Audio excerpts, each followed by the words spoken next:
The next plant hormone, plant promoter is the gibberellins. The second hormone in the plant growth promoters, that is gibberellic acid or gibberellins. ಅದು ಹೆಸರೇ ಹೇಳೋ ತರ it's an acidic nature. Acidic nature ಇದೆ ಇದು. Okay, ಇದನ್ನ accidentally ಒಂದು ಬೆಕಾನನ್ disease ನ ಗಿಬ್ಬರೆಲ್ಲಾ ಫ್ಯೂಜಿಕರೈ ಅನ್ನೋ ಫಂಗಸ್ ರೈಸ್ ಕಾರ್ಪ್ಗೆ ಕಾಸ್ ಮಾಡ್ತಾ ಇರುತ್ತೆ. ಆ ಟೈಮಲ್ಲಿ ಇದನ್ನ ಐಡೆಂಟಿಫೈ ಮಾಡಿದ್ದು ಗಿಬ್ಬರ್ಲಿಕ್ ಆಸಿಡ್ನ.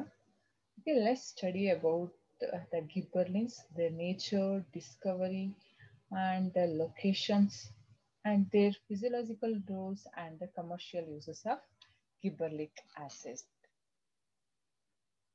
Gibberellin and gibberellic acids are the examples of plant growth promoters. Why we call it as plant growth promoters? Because the gibberellin induces cell division and also cell elongation. That's why this gibberellin is called as plant growth promoters. ಗಿಬ್ಬರ್ಲಿನ್ ನಾವು ಯಾಕೆ plant growth promoters ಅಂತ ಕರಿತೀವಿ ಅಂತ ಅಂದ್ರೆ, ಇದು cell ಡಿವಿಷನ್ಗೆ help ಮಾಡುತ್ತೆ, cell seed ಜರ್ಮಿನೇಷನ್ಗೆ ಹೆಲ್ಪ್ ಮಾಡುತ್ತೆ ಅಂತ ಅಂದ್ರೆ, other than the retardation of the growth ಬಿಟ್ಟು ಪ್ರೊಮೋಟಿಂಗ್ ಕೆಲಸ ಮಾಡೋದ್ರಿಂದ the gibberellin is one of the plant growth promoters. Okay, they are chemically terpene compounds. Gibberellins chemically ಯಾವ components? Terpene compounds. Their nature, as I mentioned earlier, they are weak acidic in nature. Okay, the structure of the gibberellic acid is gibbane. Gibbane ring structure. ಯಾರ್ದು? Gibberellic acids. They are having gibbane ring structures. Like ನೋಡಿ, they are having basic structure ಈ ತರ ಇರುತ್ತೆ. This structure is called gibbane structure, and there are of 100 gibberellic acids. ಅದರಲ್ಲಿ few one ನೋಡಿ, gibberellic acid 1 and 3, gibberellic acid 15, gibberellic acid 17. ಅವುಗಳ structure ಈ ತರ ಇರುತ್ತೆ.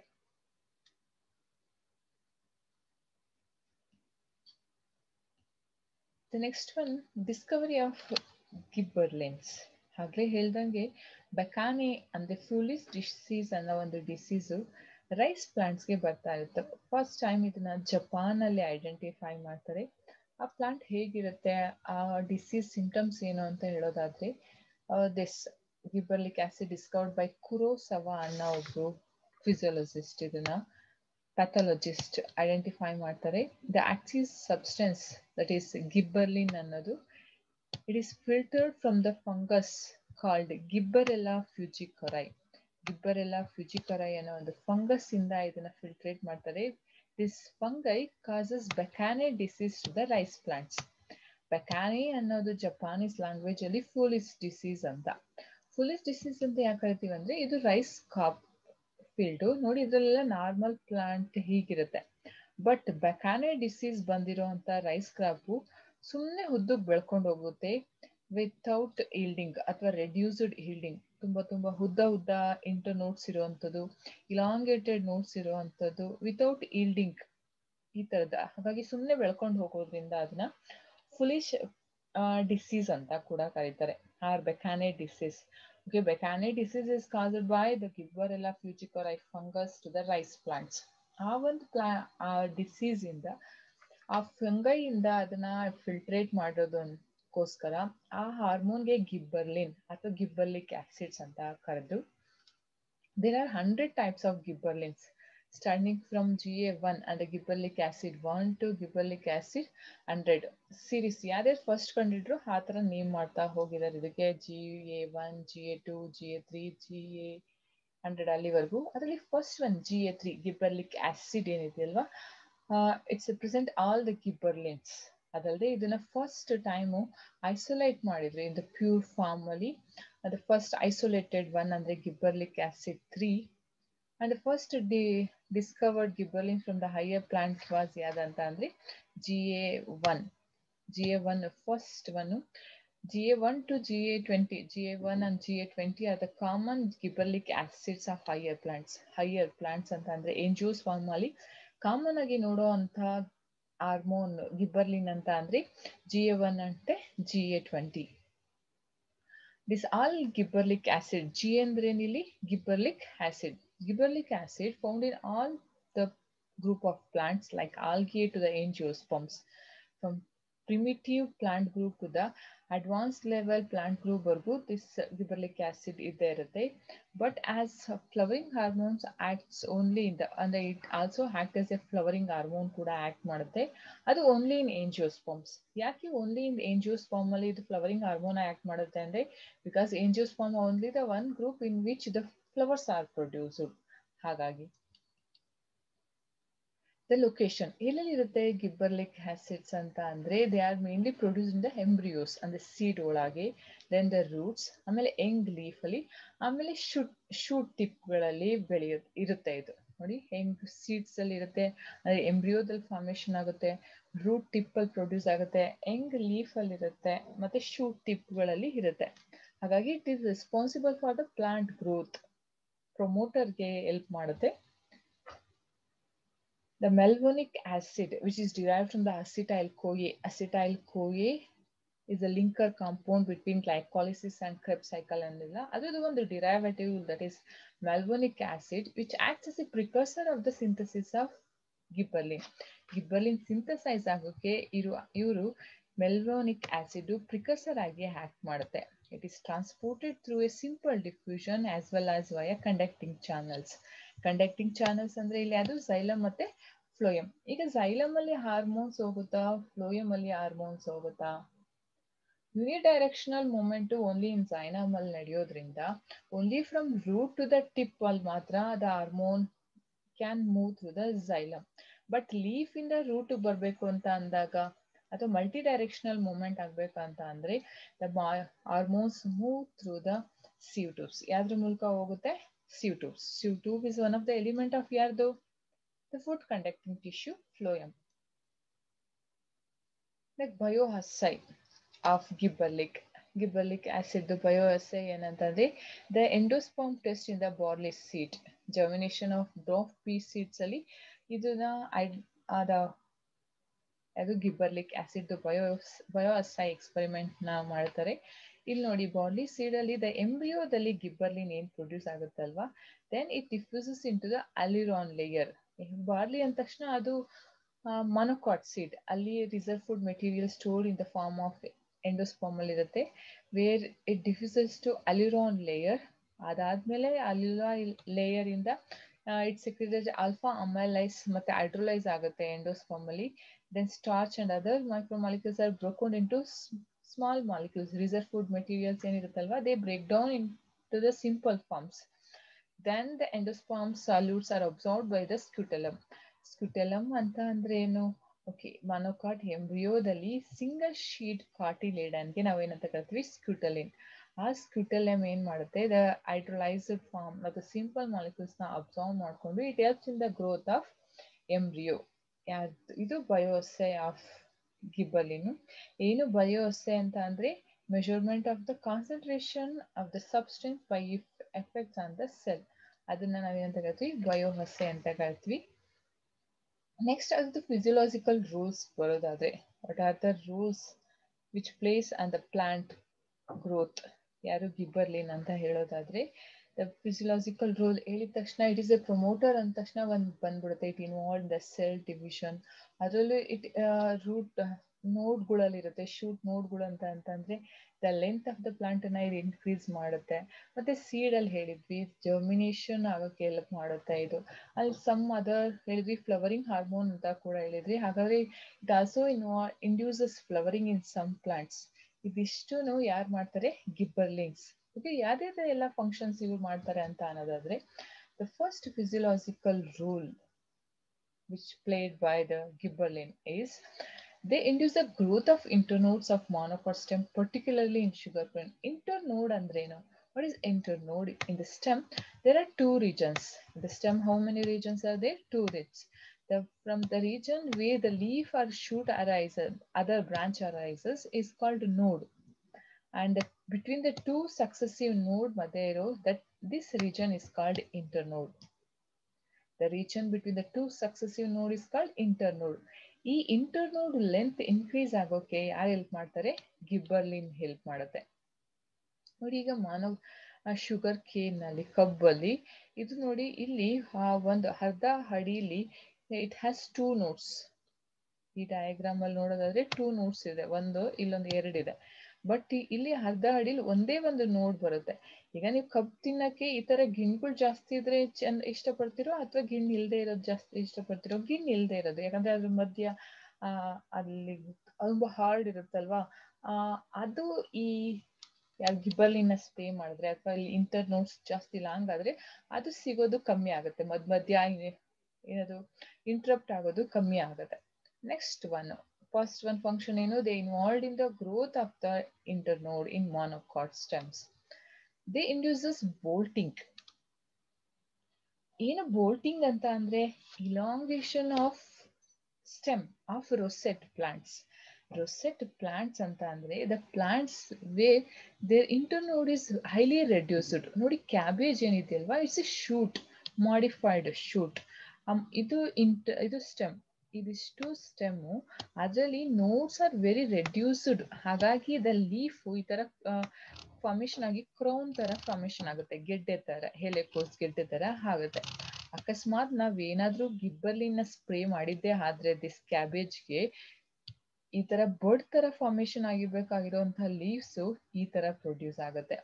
ಓಕೆ, ಇದನ್ನ ನಾವು ಬೋಲ್ಟಿಂಗ್ ಅಂತ ಕರಿತೀವಿ. The elongation of the stem of rosette plant. Rosette plants ಅಂದ್ರೆ ಅರ್ಥ ಆಯ್ತಾ? The plants with highly reduced stems are called rosette plants. Highly reduced ನೋಡಿ, ಇಲ್ಲಿ ಇಷ್ಟು ದೂರ ಇದೆ ನೋಟ್ಸ್. ರೋಸೆಟ್ ಪ್ಲಾಂಟ್ಸ್ ಅಲ್ಲಿ ಹೇಗಿರುತ್ತೆ, ಇಲ್ಲೇ ಇದೊಂದು ನೋಡಾದ್ರೆ ಇನ್ನೊಂದು ಇದ್ರ ಪಕ್ಕನೆ ಇನ್ನೊಂದು ನೆಕ್ಸ್ಟ್ ಒಂದು ನೋಡ್, ಮತ್ತೆ ಇಲ್ಲಿ ಇಷ್ಟು ಚಿಕ್ಕ, ಅವಾಗ ಪ್ಲಾಂಟ್ ಹೈಟ್ ಏನಾಗುತ್ತೆ, ತುಂಬಾ ಚಿಕ್ಕದಾಗುತ್ತೆ. ಸೊ ಇಯರ್ ಕ್ಯಾಬೇಜ್ ಅಲ್ಲಿ ಕ್ಯಾಬೇಜು ಗೆಡ್ಡೆ ತರ ಫಾರ್ಮೇಶನ್ ಆಗ್ಬಿಡುತ್ತೆ. ಅದೇ ನಾವೇನಾದ್ರೂ ಗಿಬ್ಬರ್ಲಿನ ಆ ಕ್ಯಾಬೇಜ್ ಪ್ಲಾಂಟ್ಗೆ ಸ್ಪ್ರೇ ಮಾಡಿದಾದ್ರೆ ಆ ಕ್ಯಾಬೇಜ್ ಬದಲು, ಎಲೆಕೋಸ್ ಬದಲು ಈ ತರ ಎಲೆ ಬರುತ್ತೆ. ಇದನ್ನ ಬೋಲ್ಟಿಂಗ್ ಅಂತ ಕರಿತೀವಿ. ಯಾರು ಬೋಲ್ಟಿಂಗ್ ನ ಇಂಡ್ಯೂಸ್ ಮಾಡ್ತಾರೆ? Gibberellins. Next one physiological role is they induce early maturation of the seed and production.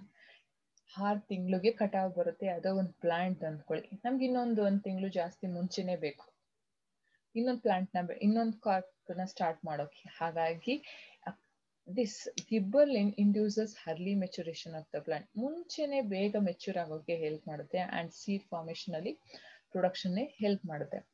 They induce the growth of apple fruit. Apple ತುಂಬಾ ಚಿಕ್ಕದಿರುತ್ತೆ, ದೊಡ್ಡದಿರುತ್ತೆ. ಅವುಗಳ ರೇಟ್ ಕೂಡ ಬೇರೆ ಇರುತ್ತೆ. ತುಂಬಾ ದಪ್ಪಕ್ಕೆ ರೇಟ್ ಜಾಸ್ತಿ ಅಲ್ವಾ. ಅದರಲ್ಲಿ ಏನಿರುತ್ತೆ, ಅದರಲ್ಲಿರೋ ಕಂಟೆಂಟ್, ರಿಸರ್ವ್ ಫುಡ್ ಮೆಟೀರಿಯಲ್ಸ್ ಕೂಡ ಜಾಸ್ತಿ ಇರುತ್ತೆ. ಪ್ಲಾಂಟ್ ಆಪಲ್ ಫ್ರೂಟ್ ದೊಡ್ಡದಿದ್ದಷ್ಟು ಆ ಆಪಲ್ ಫ್ರೂಟು ಗ್ರೋತ್ ಇಂಡ್ಯೂಸ್ ಆಗೋಂಗೆ ಗಿಬ್ಬರ್ಲಿನ್ ಹೆಲ್ಪ್ ಮಾಡ್ತಾರೆ. ನೋಡಿ ಸೈಜ್ ಅಲ್ಲಿ this without the normal gibberellin production ಅಥವಾ ಗಿಬ್ಬರ್ಲಿನ್ದು ಪ್ರೊಡಕ್ಷನ್ ಕಮ್ಮಿ ಇದ್ದಾಗ, ಪ್ರೊಡಕ್ಷನ್ ಜಾಸ್ತಿ ಇದ್ದಾಗ ಅದು ಸೈಜ್ ನೋಡಿ ಎಷ್ಟು ವೇರಿ ಆಗುತ್ತೆ ಅಂತ. It induce to break dormancy of seed and bud. ಕೆಲವೊಂದು ಸೀಡ್ ಇರುತ್ತೆ, ಕಟಾವ್ ಮಾಡಿ ನಾವು ಹಾರ್ವೆಸ್ಟ್ ಮಾಡಿದ ತಕ್ಷಣ ದೇ ಅಂಡರ್ಗೋ ರೆಸ್ಟಿಂಗ್, ಸ್ಲೀಪಿಂಗ್ ಪೀರಿಯಡ್ಗೆ ಹೋಗುತ್ತೆ. ಯಾರ್ಯಾರು ಈ ಸೀಡ್ಸ್ ಮತ್ತೆ ಬರ್ಡ್ಸ್ ಮಲ್ಕೊಳ್ತಾರೆ, ರೆಸ್ಟಿಂಗ್ ಪೀರಿಯಡ್ ಹೋಗುತ್ತೆ. ನಾನೀಗ ಜರ್ಮಿನೇಷನ್ ಮಾಡಲ್ಲ, ನಮ್ಗೆ ರೆಸ್ಟಿಂಗ್ ಪೀರಿಯಡ್ ಬೇಕು ಅಂತ. ಆ ಒಂದು ಕಂಡೀಷನ್ ನ ಡಾರ್ಮೆನ್ಸಿ ಅಂತ ಕರಿತೀವಿ. Resting period of seed or bud or bulb is called dormancy. ಆ ಒಂದು ಪೀರಿಯಡ್ ಅಲ್ಲಿ, ಪರ್ಟಿಕ್ಯುಲರ್ ಪೀರಿಯಡ್ ಅಲ್ಲಿ ದಸ್ ಮೆಟಬಾಲಿಕ್ ಪ್ರೋಸೆಸ್ ಏನಿರುತ್ತಲ್ವಾ, ಇಟ್ ರೆಡ್ಯೂಸ್ಡ್, ಅರೆಸ್ಟ್ ಆಗುತ್ತೆ, ರೆಡ್ಯೂಸ್ ಆಗುತ್ತೆ, ಪಾಸ್ ಆಗುತ್ತೆ. ಆ ಒಂದು ಸ್ಟೇಟ್ಗೆ ಡಾರ್ಮೆನ್ಸಿ ಅಂತ ಕರಿತೀವಿ. ಬೈ ದಿಸ್ ಗಿಬ್ಬರ್ಲಿನ್ ಅಪ್ಲೈ ಮಾಡೋದ್ರ ಮೂಲಕ ಅಥವಾ ಪ್ರೊಡಕ್ಷನ್ ಆಫ್ ಗಿಬ್ಬರ್ಲಿನ್ಸ್ ಜಾಸ್ತಿ ಆದ್ರೆ ದಿಸ್ ಡಾರ್ಮೆನ್ಸಿ ಆಲ್ಸೋ ಏನಾಗುತ್ತೆ, ಬ್ರೇಕ್ ಆಗುತ್ತೆ. ಡಾರ್ಮೆನ್ಸಿ ಬ್ರೇಕ್ ಆದ ತಕ್ಷಣ ದ ಸೀಡ್ ಜರ್ಮಿನೇಷನ್ ಏನಾಗುತ್ತೆ, ಅನ್ಸೆಟ್ ಆಗುತ್ತೆ. Next one, they induce the delay of senescence of fruit. ಹಣ್ಣು, ಈಗ ಟೊಮೊಟೊ ಹಣ್ಣು ಎಷ್ಟೊಂದು ತಗೊಂಡ್ ಬಂದಿಟ್ಟಿದ್ದೀರಿ, 1 kg ಟೊಮೊಟೊ ಹಣ್ಣು ದಿನ ಎಷ್ಟೊಂದು 3 ಯೂಸ್ ಮಾಡ್ತಿದ್ದೀರಿ ಅಂತ ಅಂದ್ರೆ ಇನ್ನು 10 ಏನಾಗ್ತಾ ಹೋಗುತ್ತೆ, ಜಾಸ್ತಿ ಹಣ್ಣು ಆಗ್ತಾ ಹೋಗುತ್ತೆ. ಈ ಗಿಬ್ಬಲಿನ ಸ್ಪ್ರೇ ಮಾಡೋದ್ರ ಮೂಲಕ we can delay the ageing of that fruit. Senescence ಅಂದ್ರೇನು? ಏಜಿಂಗ್ ಆಗೋದನ್ನ ತಡಿಬಹುದು. ಯಾವ್ದನ್ನ ಸ್ಪ್ರೇ ಮಾಡೋದ್ರ ಮೂಲಕ? ಗಿಬ್ಬಲಿನ. So one of the physiological role of gibberellin it induces the delay of senescence of the fruit. Fruit ತುಂಬಾ ಹಣ್ಣಾಗೋದು, ಓವರ್ ರೈಪನ್ ಆಗೋದು, ಏಜ್ ಆಗೋದನ್ನ ತಡೆಯುತ್ತೆ. ಈ ತರ ಏಜ್ ಆಗೋದನ್ನ ಏನ್ ಮಾಡುತ್ತೆ? ಗಿಬ್ಬಲಿನು ನಿಧಾನಗೊಳಿಸುತ್ತೆ. Next one, sex expression. ನಾವು ಅಬ್ಸಿಸಿಕ್ ಆಸಿಡ್, ಸೈಟೋಕೈನಿನ್ ನೋಡಿದ್ವಿ. They induces female flowers, but ಗಿಬ್ಬಲಿನ್ induces male flower.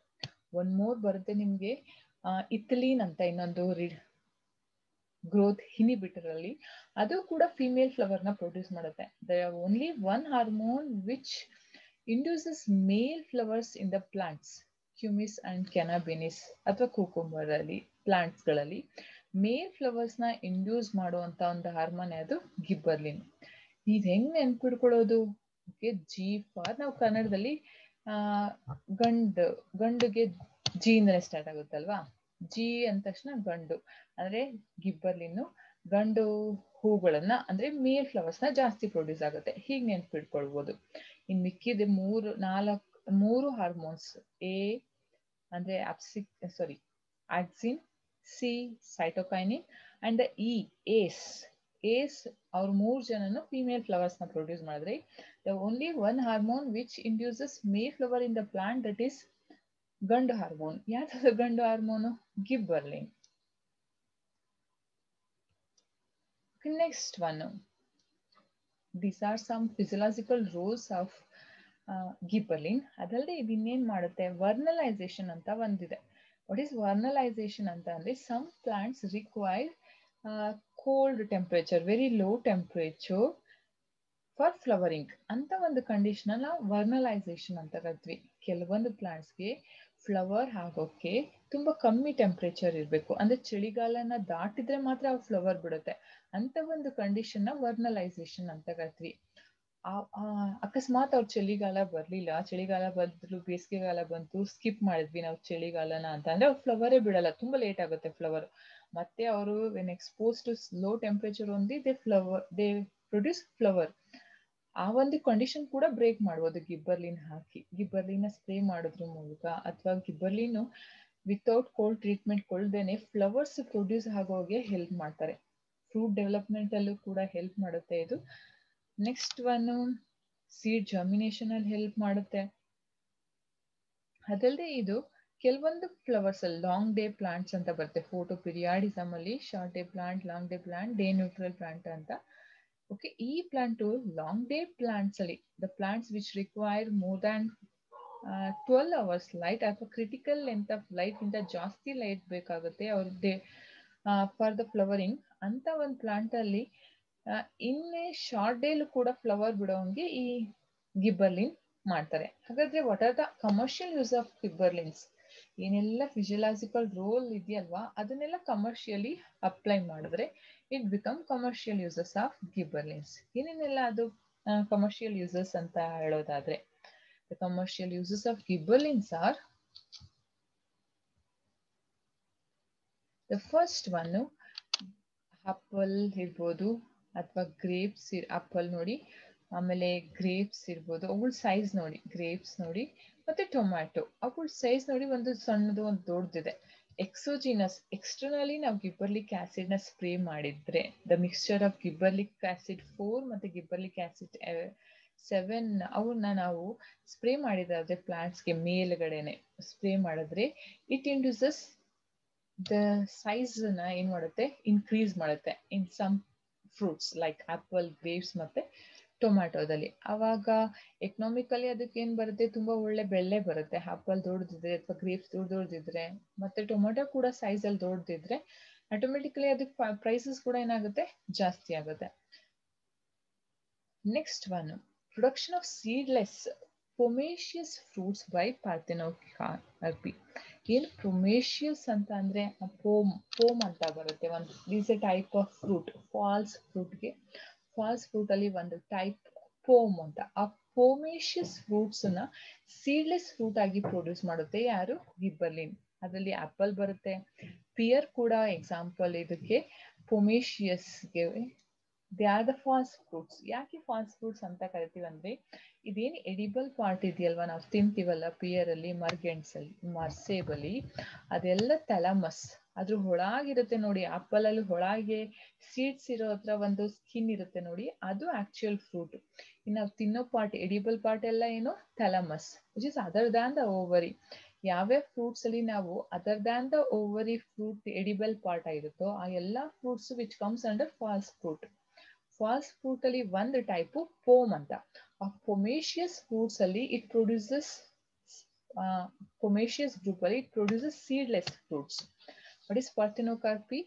The seedless fruits ಏನಂತ ಕರಿತೀವಿ, ಪಾರ್ಥೆನೋಕಾರ್ಪಿ ಅಂತ ಕರಿತೀವಿ. ನೆಕ್ಸ್ಟ್ ಒನ್ GA7 ಏನಿದೆಯಲ್ವಾ, it delays the ಸೆನೆಸೆನ್ಸ್ of the fruits and delay its ripening, that it extends its shelf life of storage period. ಅವಾಗಲೇ ಹೇಳಿದೆ ನಾನು, ಟೊಮ್ಯಾಟೋದನ್ನ ತುಂಬಾ ಇನ್ನು 1 ತಿಂಗಳು 15 ದಿನ ಜಾಸ್ತಿ ಅದ್ರ ಲೈಫ್ನ ಇನ್ಕ್ರೀಸ್ ಮಾಡ್ಬೇಕಂತ ಅಂದ್ರೆ, by spraying this gibberellic acid 7, it delays the aging of the fruit. ಬೇಗ ಹಣ್ಣು ಆಗೋದನ್ನ ಏನ್ ಮಾಡುತ್ತೆ, ಅದು ತಡೆಯುತ್ತೆ. ಈಗ ಕಡ್ಡಿ ಟೊಮೆಟೊ ಅಂತ ಒಂದು ಕೇಳಿದಿರಿ, ಹೈಬ್ರಿಡ್. ಅದು ನಮ್ ನಾಟಿ ಟೊಮೆಟೊ, ವೈಲ್ಡ್ ಟೊಮೆಟೊ ಹೋಲಿಸ್ಕೊಂಡ್ರೆ ಅದು ಬೇಗ ರೈಪ್ ಆಗಲ್ಲ. ಯಾಕಂದ್ರೆ because of they are hybrid. ಅವುಗಳಲ್ಲಿ ಕೆಲವೊಂದು ಜೀನ್ಸ್ ನ ಹಾಗೆ ಮಾಡಿಫೈ ಮಾಡಿರ್ತಾರೆ. ಸೊ ಅವುಗಳದ್ದು ರೈಪನಿಂಗ್ ಪೀರಿಯಡ್ ಏನಾಗ್ತಾ ಹೋಗುತ್ತೆ, ಡಿಲೇ ಆಗ್ತಾ ಹೋಗುತ್ತೆ. ಅವಾಗ ಅವ್ರ ಸೆಲ್ಫ್ ಲೈಫ್ ಕೂಡ ಏನಾಗ್ತಾ ಹೋಗುತ್ತೆ, ಜಾಸ್ತಿ ಆಗ್ತಾ ಹೋಗುತ್ತೆ. ಅವಾಗ ಸ್ಟೋರೇಜ್ ಮಾಡೋಕೆ ಕೂಡ ನಮ್ಗೆ ಈಸಿ ಆಗುತ್ತೆ. Application of gibberellins increases the length of the stem and yield of sugarcane. ಆಗಲೇ ಹೇಳಿದ it induces the internode in the monocot. Internodes ನ elongate ಮಾಡೋದ್ರಿಂದ it increases the length of the stem in the sugarcane. Length increase ಆದ್ರೆ sugarcane ಅಲ್ಲಿ ಆ sugar content ಕೂಡ ಏನಾಗುತ್ತೆ, ಜಾಸ್ತಿ ಆಗುತ್ತೆ. Next one commercial uses of gibberellins ಏನಂತ ಅಂದ್ರೆ, they promote early maturity results in the seed formation, the juvenile conifers. They are the group of gymnosperms. ಒಂದು ಕ್ಲಾಸ್ conifers ಬೇಗ ಅವರು ಮೆಚ್ಯೂರ್ ಆಗೋಂಗೆ ಈ ಗಿಬ್ಬರ್ಲಿನ್ಸ್ ಹೆಲ್ಪ್ ಮಾಡುತ್ತೆ. ಅರ್ಲಿ ಮೆಚುರೇಷನ್ ಮತ್ತೆ ಸೀಡ್ ಫಾರ್ಮೇಶನ್ ಆಗಿ ಗಿಬ್ಬರ್ಲಿನ್ help ಮಾಡುತ್ತೆ. The next one is, it is used for inducing germination in positively photoblastic. The seeds ಅಲ್ಲಿ 2 types based on the light requirement ಅಥವಾ germination basis ಮೇಲೆ ಪಾಸಿಟಿವ್ಲಿ ಫೋಟೋಬ್ಲಾಸ್ಟಿಕ್ ಮತ್ತೆ negatively ಫೋಟೋಬ್ಲಾಸ್ಟಿಕ್ ಅಂತ. The seeds which require light for the germination, ಅವಕ್ಕೆ light ಇದ್ರೆ ಮಾತ್ರ germination ಆಗುತ್ತೆ, ಅಂತವನ್ನ positive ಫೋಟೋಬ್ಲಾಸ್ಟಿಕ್ seeds ಅಂತ ಕರಿತೀವಿ. ಎಕ್ಸಾಂಪಲ್ ಇದು ಟೊಬ್ಯಾಕೊ ಅಂತ ಅಂದ್ರೆ ತಂಬಾಕು ಪ್ಲಾಂಟ್ ಕೇಳಿದಿರಲ್ವಾ, ತಂಬಾಕು, ಹೊಗೆ ಸೊಪ್ಪು, ಆ ಸೀಡ್ಸು ಪಾಸಿಟಿವ್ ಫೋಟೋಪ್ಲಾಸ್ಟಿಕ್, ಲೈಟ್ ಇದ್ರೆ ಮಾತ್ರ ಅವು ಜರ್ಮಿನೇಟ್ ಆಗುತ್ತೆ. ಇನ್ನೊಂದು ಲೆಟ್ಯೂಸ್ ಅಂತ, the greeny leafy vegetable, okay, ಅದ್ರ ಸೀಡ್ಗೂ ಜರ್ಮಿನೇಷನ್ ಆಗೋಕೆ ಏನ್ ಬೇಕು, ಲೈಟ್ ಬೇಕು. But by spraying this gibberellic acid we can germinate, induce the germination in these 2 seeds in the dark condition also. Dark condition ಅಲ್ಲಿ ಕೂಡ ಅವುಗಳಲ್ಲಿ ಜರ್ಮಿನೇಷನ್ ಆಗೋಂಗೆ ಹೆಲ್ಪ್ ಮಾಡ್ಬೋದು. ಇನ್ನು ನೆಗೆಟಿವ್ ಫೋಟೋಪ್ಲಾಸ್ಟಿಕ್ ಅಂತ ಅಂದ್ರೆ the seeds which do not require the light for the germination. Example ಆನಿಯನ್ಗೆ germination ಆಗೋಕೆ light ಬೇಡ ಅದಕ್ಕೆ. Okay, these are some physiological rules and commercial uses of gibberellic acid. This completes the rules and the commercial uses of gibberellic acids. Even part alli ನಾವು ಕಲ್ತ್ಕೊಂಡಿದ್ದು ಏನಂತ ಅಂದ್ರೆ, what we are learned in this video is the nature of the gibberellin, discovery of gibberellins, and the location of gibberellic acids, where it located in the plant, bioassay of gibberellic acids, and the physiological roles of gibberellic acid, and finally commercial uses of gibberellic acids. Okay, this completes the gibberellic acid or gibberellins, the second plant growth promoters. Adradu nature, discovery, location, bioassay, physiological rules and commercial uses na tilkondvi.